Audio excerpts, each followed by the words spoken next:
Kashmora audio launch అప్పుడు posters చూసి trailer చూసి అంతా ఎగ్జైట్ అయ్యి బాహుబలిలా ఉంది అంటుంటే హీరో కార్తీ మాత్రం దయచేసి బాహుబలితో పోల్చకండి అనడంతో అంతా వింతగా చూశారు.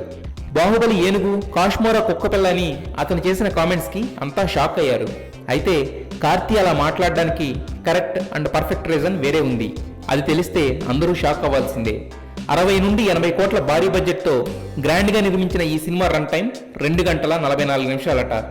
అయితే అందులో అందరూ చూడకుండానే అద్దరిపోయిందని మాట్లాడుకుంటున్న 500 సంవత్సరాల క్రితం జరిగిన ఫ్లాష్ బ్యాక్ ఎపిసోడ్ లెంగ్త్ మాత్రం 45 నిమిషాలేనట. అందుకోసం 19 సెట్స్ వేశారు. ఆ ఎపిసోడ్లోనే నయనతార కూడా మహారాణిగా కనిపించింది. ఆ ఎపిసోడ్ మినహా మిగిలిన 2 గంటల సినిమా సోషల్ ప్లే ఆట. అందుకే బాహుబలి లాంటి అంచనాలతో థియేటర్స్లోకి వస్తే సినిమాకి నెగిటివ్ టాక్ రావచ్చని ముందు నుండి హింసిస్తున్నాడు కార్తీ. ఇలాంటి ఎక్స్పెరిమెంట్ చేసినందుకు, నిజాన్ని నిర్భయంగా ఒప్పుకున్నందుకు కార్తీని మెచ్చుకోవాల్సిందే. అందరు నమస్కారం. ఎన్ని ఫస్ట్ లుక్స్ వంశీ గారు?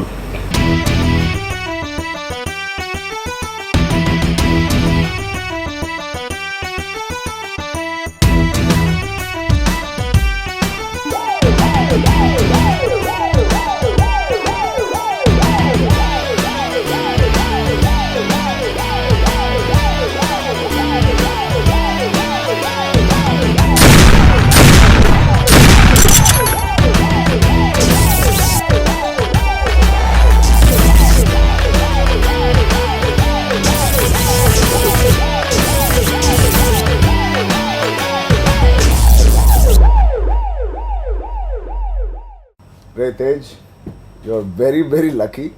ఇంత డిఫరెంట్గా, ఇంత న్యూ లుక్ ఒక కాప్ మీద ఎప్పుడు నేను చూడలేదు. నిజంగా యు ఆర్ లక్కీ ఆర్టిస్ట్. ఇంత ఎర్లీ స్టేజ్లో వంశీ గారి ఫ్రెండ్స్లో నువ్వు కనిపించడం